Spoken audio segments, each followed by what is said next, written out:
تو جب مطلب I don't know how to put it, میں ہمیشہ کہتا ہوتا ہوں کہ یہ مولا جٹ سیاست ہے، اس کے اندر مولا جٹ سیاست ہے، تماش بین قوم ہے، سرکس کی طرح کام کرتے ہیں، اور جو ہمارے انٹلیکچوئلز ہیں وہ بالکل خاموش ہیں، اور خوف کی فضا ہے جون سی وہ اتنی پھیلی ہوئی ہے، کوئی کسی کو بے یقینی اور خوف ہے جون سا، it always generates more chaos and anarchy۔ اس سے کسی کو کوئی فائدہ نہیں ہوتا، اس سے کوئی استحکام پیدا نہیں ہوتا ہے، اس سے نفرتیں بڑھتی ہیں، ڈویژنز بڑھتی ہیں۔ سو آئی تھنک اس کا حل تو یہی ہے کہ ہر بندہ جون سا وہ اپنی پوزیشن سے ہٹے، اور اگر خان صاحب بھی اس وقت فراخ دلی کا مظاہرہ کریں، کیونکہ اس وقت لیٹس سے کہ ہم کہتے ہیں کہ، اور یا بہت سے لوگ کہتے ہیں کہ وہ سب سے پاپولر لیڈر ہیں، تو جو سب سے پاپولر لیڈر ہوتا ہے شاید اس کو پہلے قدم اٹھانے کی ضرورت ہے، وہ فراخ دلی کا مظاہرہ کریں، وہ آ کے جون سا قوم سے معافی مانگ لیں گے، یار ہو گیا، غلطی ہوگی میری، ایسا نہیں ہونا چاہیے تھا، اوور ری ایکٹ کر لیا فار ایگزامپل، ٹھیک ہے، اس طرح کی بات کر دیں، لیٹس ریکنسائل اٹ۔ لیکن ایٹ دا سیم ٹائم جو خان صاحب یہ کریں تو جو آگے والے لوگ ہیں ان کو بھی فراخ دلی کا مظاہرہ کرنے کی ضرورت ہے، کیونکہ I'm sorry to say اس وقت جو زبان پی ڈی ایم والے استعمال کر رہے ہیں، جس میں وہ اور اس میں بلکہ یہ زبان آپ کیا استعمال کر رہے ہیں، ایسی زبان کافی دنوں سے، جیسے ہم نے پچھلے دنوں میں بات کی تھی کہ اتنی بد تہذیبی سے بات ہوتی ہے، اب تو یہ تو تکار، اور یہ شخص اور وہ شخص اور وہ شخص بیٹھا ہوا ہے اور یہ شخص بیٹھا ہوا یہ کر رہا ہے، اس قسم کی زبان استعمال ہوتی ہے۔ تو اتنی ذاتی حد تک جب ہم کدورت اور بغض اور کینہ اور دشمنی لے آئیں گے تو پھر کیسے چیزیں اسی ریپیئر ہوں گی؟ پھر یا تو میں نے جیسے ایک دفعہ آپ کو پہلے آپ کے پروگرام میں مجھے یاد ہے کہ میں نے بولا تھا کہ ان دا لانگ رن جو مجھے نظر آتا ہے وہ یہ ہے کہ یہ جو پولیٹیکل سسٹم ہے اس کے اندر کم سے کم یہ جو ساری پولیٹیکل قیادت ہے موجود، یہ سب کے سب ہی چلے جائیں، یو نو، جو پی ٹی آئی کی سیکنڈ کمانڈ ہے، جو نون لیگ کی سیکنڈ کمانڈ ہے، پی ایم ایل کی، کیو کی، یو نو، زرداری صاحب کی، زرداری صاحب کو چھوڑ دیں، دے دیں بلاول کو اگر اسی کو بھی دینا چاہتے ہیں، لیٹ دم کم اپ۔ اور جو بڑی عمر کے لوگ ہیں جن کی عمریں جو ان سی 70-80 برس ہو چکی ہوئی ہیں اور ابھی تک وہ چلے جا رہے ہیں، چھوڑ دیں، وہ 30-40 والوں کو دے دیں تو ہو سکتا ہے کہ بہتری آ جائے اس کے اندر۔ لیکن کلین اپ ایک سسٹم چیز کو ہونے کی ضرورت ہے، کیونکہ یہ لوگ تو بالکل ہی ایسے سخت مزاج ہیں اور ایسے اڑے ہوئے ہیں اپنی اپنی پوزیشنز پہ کہ اور دیکھیں نا، ایوری سنگل ڈے آپ صبح جاگتے ہیں، جو غریب آدمی ہے اس کے لیے کیا ہے، اس نے صبح کا کھانا اس کو ملنا ہے نہیں ملنا، اس کو بیچارے کو فکر ہے، اس کے بعد وہ اس کو مل گیا، اس کو یہ فکر ہے، سارا دن وہ دہاڑی مارتا ہے کہ یار میں رات مگر کو کھانا کھاؤں گا نہیں کھاؤں گا، مگر ٹھیک ہے۔ ایک چیز لیکن سر،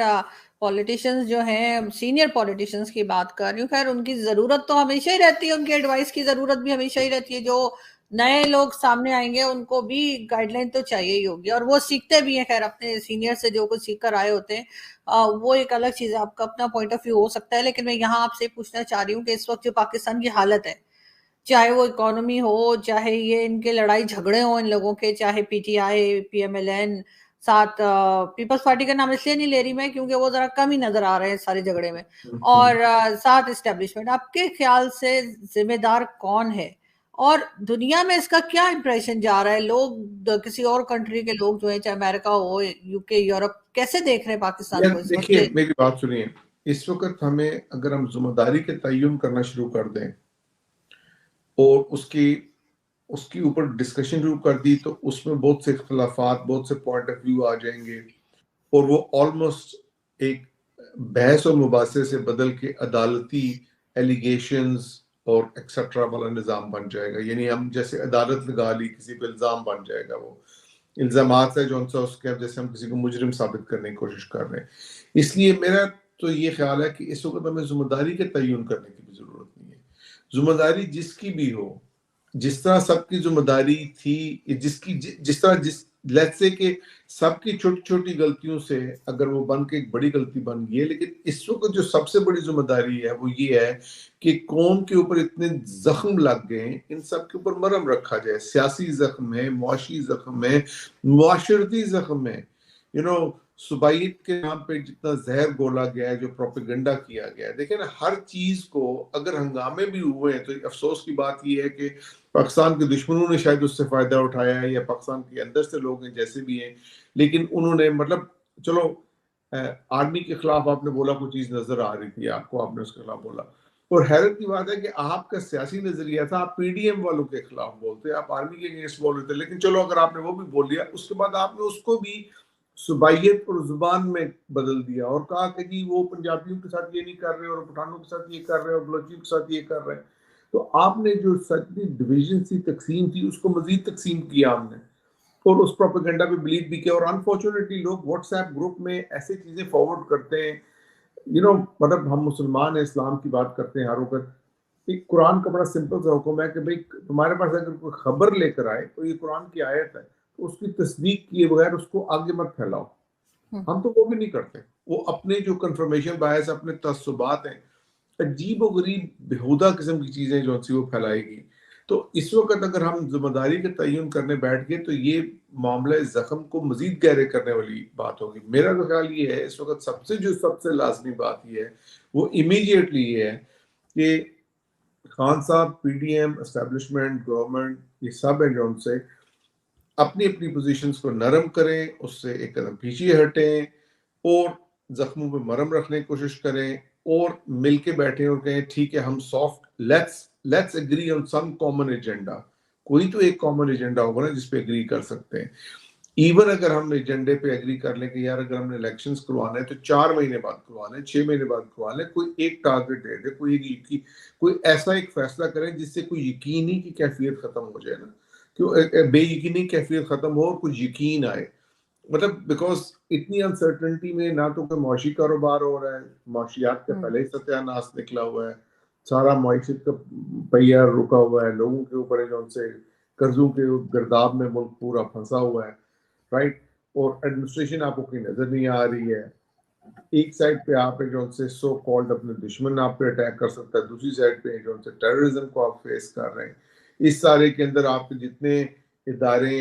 جو مطلب ایجنسیز ہیں، جو آپ کے دفاعی ادارے ہیں، جو نیم دفاعی ادارے ہیں، جو پولیس ہے،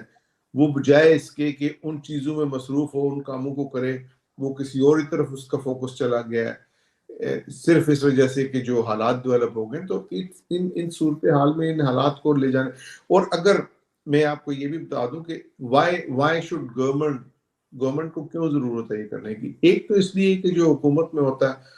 اس کا سب سے بڑا فریضہ ہوتا ہے کہ وہ حالات کو سٹیبل کرے. دوسری یہ ہے کہ اگر آپ امیجن کریں کہ آپ خان صاحب کو، عمران خان کو، یا ان کے 10 ساتھیوں کو یا 20 ساتھیوں کو آپ ان کو گرفتار بھی کر لیتے ہیں، آپ ان کو آرمی ایکٹ میں مقدمہ چلانا شروع کر دیتے ہیں، تو کیا اس سے اس ملک کے اندر ہے جو سا امن آ جائے گا؟ کیا تقسیم ختم ہو جائے گی؟ کیا نفرتیں ختم ہو جائیں گی؟ کیا آگ ختم ہو جائے گی؟ ہم نے ایک مرتبہ تجربہ کیا تھا نا، جو لوگوں نے جو ذوالفقار علی بھٹو کو جس طریقے سے پھانسی چڑھایا گیا، اگر ہم نے وہ اس قسم کے تجربات دوبارہ کرنے ہیں اور تو پھر یہ مطلب this will become even more disastrous. یہی نہیں ہوگا. نہیں خیر، ہم تو یہ اور چاہیں گے کہ کیا ہوگا؟ آپ یہ ہوگا کہ جو آگ ہے اس کو آپ ختم کرنے کے بجائے، ٹھنڈا کرنے کے بجائے، آگ کو گلزار بنانے کے بجائے آپ اس کے اوپر ڈھک دیں گے اس کو، وہ نیچے جلتی رہے گی، وہ پھر پھیلے گی، وہ پھر پھٹے گی. So that is not a way out at this point in time. لیکن خیر ہم تو چاہیں گے کہ خان صاحب خیریت سے رہیں اور بڑی ان کی لمبی عمر ہو. سب لوگ لیکن خیریت سے رہے یار. ہاں جی، Imran Khan is not more important than any other Pakistani, right? ایسے نہیں ہے. ہر پاکستانی امپورٹنٹ ہے، ہر انسان امپورٹنٹ ہے، ہر انسان کی تکلیف، اس کا درد امپورٹنٹ ہے، اس کی صحت، اس کی زندگی امپورٹنٹ ہے. ہر انسان کی فیملی ہے، اس کی ماں باپ ہیں، بہن بھائی ہیں، بیوی بچے ہیں. کیوں ہم تکلیفوں کو بڑھانا چاہتے ہیں؟ نہیں بالکل. لیکن میں ایک پولیٹیشین کے طور پہ کہہ رہی ہوں، ایک لیڈر کے طور پہ کہہ رہی ہوں کہ عمران خان کو، جیسے آپ نے کہا کہ بھٹو صاحب کا آپ نے ذکر کیا، تو میں نے کہا بالکل وہ بات نہیں ہونی چاہیے، اور میرے خیال ہوگی بھی نہیں. وہ ٹائم اور تھا اور یہ ٹائم اور ہے. اور خان صاحب کو یہی میں کہہ رہی ہوں کہ نہیں، میں حفاظت اس سے لیے رہنا کہہ رہا چاہیے. ہوں کہ اور دوسرا دیکھیں، ان کے اوپر اتنی انویسٹمنٹ کی ہے اسٹیبلشمنٹ نے، تو وہ ایسے کیسے ان کو جو ہے وہ کوئی نقصان کر سکتی ہے؟ اسٹیبلشمنٹ نے انویسٹمنٹ تو سب پہ کی ہے. اور آپ کو یہ بتاؤں، جو اب میرا اس کا کوئی ذاتی تجربہ تو نہیں ہے، جو میں نے سنائی باتیں اس میں میں کہہ سکتا ہوں کہ جو لوگ کہتے ہیں کہ جب کسی بھی ملک کی اسٹیبلشمنٹ اب لوگوں کو چوز کرتی ہے اور اس کے اندر خاص طور پہ ان کو ان کو وہ پہلے سے اس کو ڈسپوز آف کرنے کے پروگرام ہے جو انہوں نے پہلے سے بنا کے رکھے ہوئے ہوتے ہیں.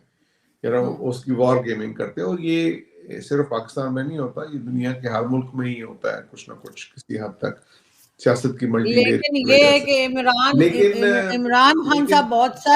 خان صاحب بہت امپورٹنٹ ہے, نہ صرف پاکستان کے لیے بھی بلکہ عمران خان ہندوستان صاحب کے ان سے امپورٹنٹ ہیں, تو پھر اس لحاظ سے زرداری صاحب بھی امپورٹنٹ ہیں, نواز شریف صاحب بھی امپورٹنٹ ہیں, چاہے آپ ان سے جتنا اختلاف بھی کریں. میں ان سے مطلب میں ان کی نہیں آپ میری بات نہیں سمجھے سر. جو کنٹینٹ ہمیں خان صاحب دیتے ہیں یوٹیوب کے لیے وہ تو کوئی نہیں دیتا, تو اس لیے جو ہندوستان اور پاکستان کے یوٹیوبرز ہیں وہ خان صاحب کی لمبی عمر کی دعا کرتے ہیں کہ خان صاحب جو ہے روز ایک اسٹیٹمنٹ دے دیتے ہیں اور اس کے بعد ہمارا کام بن جاتا ہے. تو اس لیے میں کہہ رہی ہوں کہ خان صاحب حفاظت سے رہیں. خیر آپ اس کو چلیں, اس ایک مومنٹ کو لائٹ کرنے کے لیے تو ایسی بات کی جا سکتی ہے, لیکن سر ایک چیز ہے سر, جو حالات جتنے کشیدہ ہیں, جو صورتحال کشیدہ ہے, اس کے اندر اس سارے معاملے کو ٹھنڈا کرنے کی ضرورت ہے. ادروائز الیکشن کی طرف آپ کو لگ رہا ہے جائیں گے کہ نہیں؟ دیکھیں الیکشن ہے جو ان سے, وہ تو کسی سٹیج پہ تو ہونے رائٹ, اس سے کوئی فرار تو ممکن نہیں ہے. آپ نے آئین کو تو ایک لحاظ سے بالائے طاق رکھ دیا ہے, کیونکہ آپ نے اس وقت جو عبوری حکومتیں ہیں ان کی لیگل کو پوزیشننگ کلیئر نہیں ہے. 14 مئی کے فیصلے کو نہیں مانا, 4 اپریل کے مئی آئین کے اندر جو 90 ڈیز لکھا اس کو نہیں مانا. تو کنسیڈرنگ دیٹ, تو جو سینیریو ڈیولپ ہو رہا ہے اس میں اگر لوگ کہیں کہ جی ہم نے ایمرجنسی لگانی ہے, ہم نے اس کو ایکسٹینڈ کرنا ہے, تو وہ بھی پاسبل ہے. لیکن ایٹ سم پوائنٹ ظاہر ہے آپ کے سوال کا جواب الیکشن کی طرف جا رہے ہیں, تو ظاہر ہے جا رہے ہیں الیکشن کی طرف, کسی نہ کسی سٹیج پہ تو الیکشن ہونے. وہ آئیڈیلی اگر وہ جلدی ہو جائیں, within next few months ہو جائیں تو سب سے بہتر ہے. اگر within next few months نہیں ہوں گے تو کیسے وہ لے کے جائیں گے. لیکن ایک بات اس میں ضروری ہے کہ جتنا وہ ڈیلے ہوگا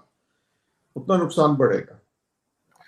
ایک چیز اور ہے ڈاکٹر صاحب, میں لاسٹ میں یہ پوچھنا چاہوں گی کہ یہ تو خیر ہو رہا ہے کہ الیکشنز ہونے چاہیے, کوئی کہتے ہیں نہیں ہونے چاہیے, کوئی کہتے ہیں عمران خان کو ہٹا دو, تو کوئی نواز شریف کو ہٹا دو, کچھ نہ کچھ چل رہا ہے. لیکن اس سب کے بیچ میں اکانومی جو ایک ڈسکس ہو رہی تھی کچھ ٹائم پہلے, آئی ایم ایف اور یہ وہ جو ہنگامہ تھا,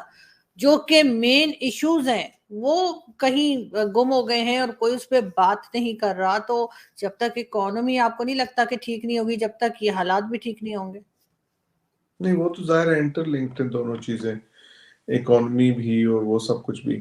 اور بہت سے لوگ تو یہ بھی کہتے ہیں کہ ایسی باتیں جو حالات کریٹ کیے گئے, سرٹن کیاؤس کریٹ کیے, اس لیے ہے کہ ڈائیورٹ کی جائے اٹینشن اور نیوز کو ہٹایا جائے and all that and etc. لیکن ایک اور بات میں آپ کو بتاؤں کہ یہ جو اس وقت پاکستان میں جمہوریت کی صورتحال ہے اور جو ہنگامہ ہے, اور مطلب جو ریڈیکلس